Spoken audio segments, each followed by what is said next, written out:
जाँदैन हुन्छ यो बर्खामा चाहिँ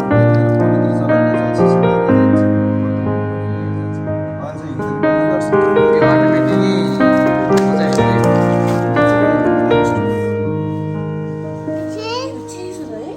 अहिले तपाईँहरूलाई म भित्र भनिदिन्छु यसको बारेमा पुरै ल यस्तो कुनाबाट नै हिँड्छ है खाल्टो छ अनि यता होचाइ पनि छ हेडवेमा टच हुन्छ यस्तो बिचबाट हिँड्छ है ल अनि हजुरहरू चाहिँ पोखरा आएर मुक्तिनाथ जानुभयो कि भन्नु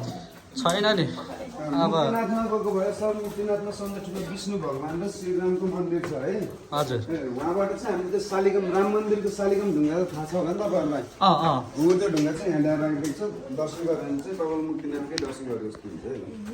हजुर यो कालो हो माथिको शालिग्राम ढुङ्गा कालो हुन्छ र यतापट्टि होइन यो लामिस्टरबाट बनेको गणेश कृष्ण हो यस्तै ढुङ्गा नेचुरल है अनि यो ढुङ्गाले तपाईँलाई साइनिङ दिएछ नि आँखामा हल्का हल्का चमकसँग यसलाई चाहिँ क्रिस्टल स्टोन भन्छ है सर क्रिस्टल अनि त्यसको त्यो ओरिजिनल यो हो यो चाहिँ राम मन्दिरको शालिग्राम ढुङ्गा भएको त्यसको यो साइनिङ दिँदाखेरि यसलाई चाहिँ स्टल भन्छ है क्रिस्टल स्टल भन्छ है ल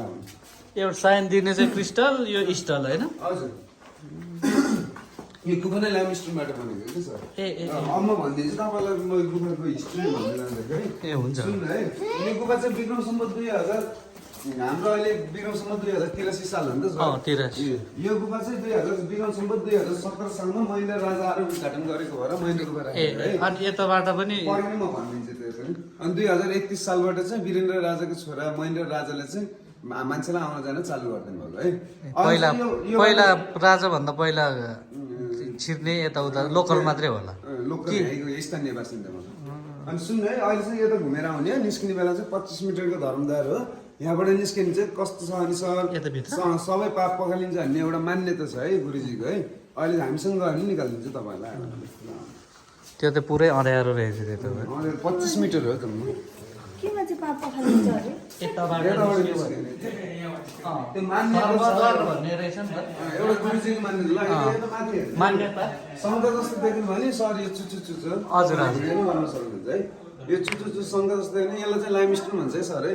यो बर्खाको टाइममा चाहिँ ड्रपिङ हुन्छ त्यहाँबाट पानी अनि जब ठन्डीको टाइम आउँछ नि त्यही एक बुन चाहिँ आइस भन्छ है अनि हरेक साल चाहिँ एक इन्च बढ्छ यो खासै त्यही हो अनि त्यहाँबाट चाहिँ योबाट सिमेन्ट पनि भन्छ है त्यहाँतिर हेरेर है छोरी अनि यसलाई हेर्ने सर यो चाहिँ गोल्डन स्टोन है ब्राउन स्टोन गोल्डन साइनिङ हाल्छ नि तपाईँलाई अब तपाईँहरू जमिनको 60 फिट मुनि हुनुहुन्छ है त्यो इन्ची हुँदाखेरि 40 फिट मुनि है यता चाहिँ 60 फिट मुनि किनकि 100 फिट 150 फिट मुनि अनि हिट हुन्छ सास फेर्न गाह्रो हुन्छ है अलिकति चाहिँ 60 फिट मुनिसम्म 100 फिट मुनिसम्म त्यति गाह्रो हुने है ल अन्त यो कस्तो नि माथिको चाहिँ लाइमस्टोनै हो सरनाम है कस्तो नि माथि चाहिँ गार्डन छ नि त त्यही बगैँचाको पानी चाहिँ चुहिएको ए यो हो बर्खामा चाहिँ फेरि यस्तै हो यसरी नेचुरली नै नेचुरली बर्खामा चाहिँ यतिको भइरहेको छ चारैतिर यतिको पानी चुहिरहेको छ अनि यो चाहिँ ल हेर्ने यो कालो कालो देख्नु यो 400 मिटर एडभेन्चर प्लेस हो सर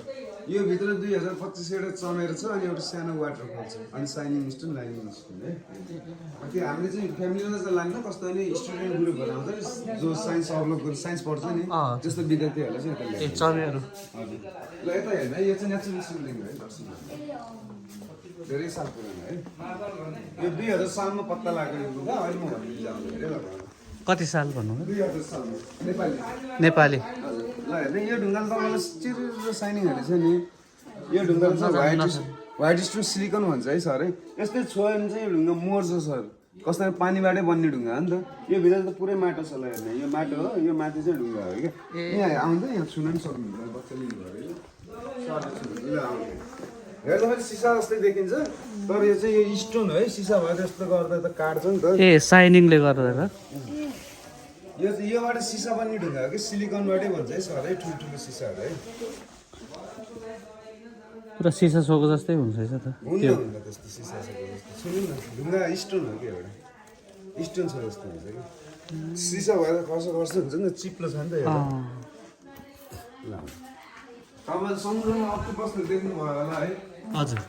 ल हेर्नु यो चाहिँ माथिबाट हेर्दाखेरि सानो शिवलिङ्ग भनेर मान्छेहरू दर्शन गर्छ तर डाउन साइडबाट हेर्नु यसको खुट्टा पनि देखिन्छ यो अक्टोपसको खोर्जन होला है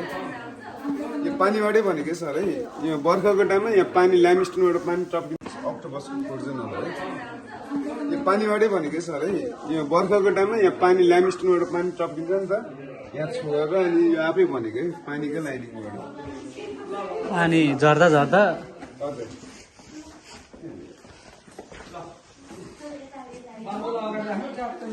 यो चाहिँ व्हाइट स्टोन ब्राउन स्टोनबाट बनेको शिव भगवानको शङ्ख है नेचुरल है यो आफै भनेको है कसैले बनाएको होइन अनि यो चाहिँ हनुमानजीको गदा है गदा भनेको फेरि डम्फु है त्यो यस्तो बोकेर हिँड्ने सर है अनि यतापट्टि हेर्नु गणेशजी र गणेशजीको कान पनि देख्नुहुन्छ सुन पनि देख्नुहुन्छ है हेर्नु है नेचुरल है कान माथि सुट चाहिँ त हजुर यतापट्टि कान देखिन्छ यतापट्टि सुन हेर्नु है नेचुरल है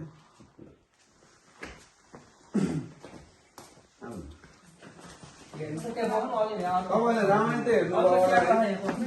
देखेँ रामायणमा चाहिँ जुन हनुमानले सञ्जीवनी पुगी उठाएर हिँड्यो त्यो भाग हेर्नुभयो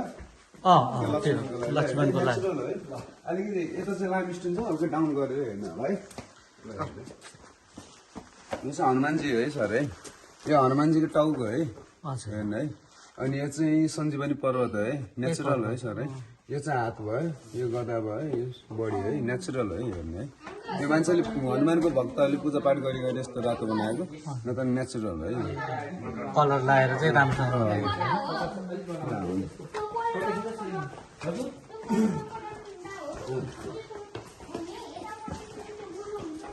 अनि जाँदा फेरि फोटो खिच्दैछ नि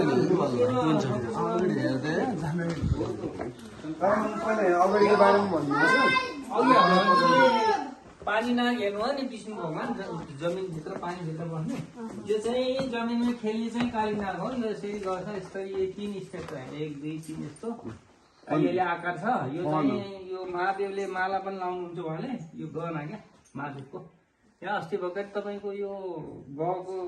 सरस्वती पूजाको दिनमै यहाँ नाग देवताहरू यहाँ धेरै बसेर मान्छेहरू दुग्ध बत्ती बालेर जानु भिडियो सिडियो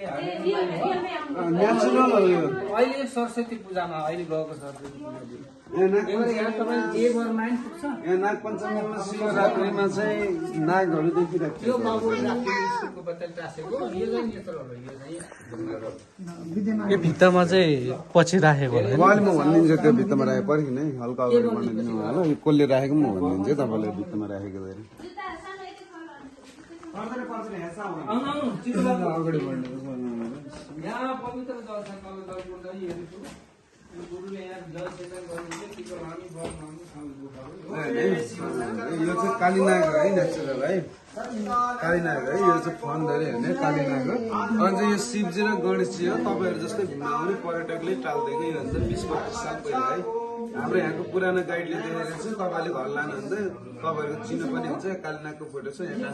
टाँस्दैको त्यो बाबा आमा चाहिँ सालभरमा एकचोटि आउनुहुन्छ पूजापाठ गरेर ए व्यक्तिले गर्नु अनि यो लास्ट पोइन्ट हो यो सिद्धिविनायक मन्दिर नेचुरल हो शिवजीको पञ्चमुख मन्दिर चाहिँ शालिग्राम ढुङ्गा पिटेर बनाएको अनि यतापट्टि विष्णुजीको नेचुरल हो ढुङ्गा मात्र हो सिद्धिविनायक चाहिँ नेचुरल है पानीले आफै बनेको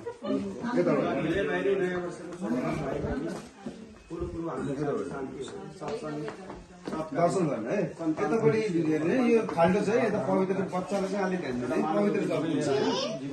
बच्चालाई चाहिँ पढिरहनु करियर बनाउनु स्वस्थ रहनु सुखी रहनु आमा बाबुलाई माया गर्नु भागवत रहनु है कर्म गर्नु सङ्घर्ष गर्नु शिवले खाल्डो रहेछ। श्रीमानको दीर्घायु सन्तानको यो मुनि शुभकामना धेरै आरोग्य दीर्घायु कालै ख्याउनु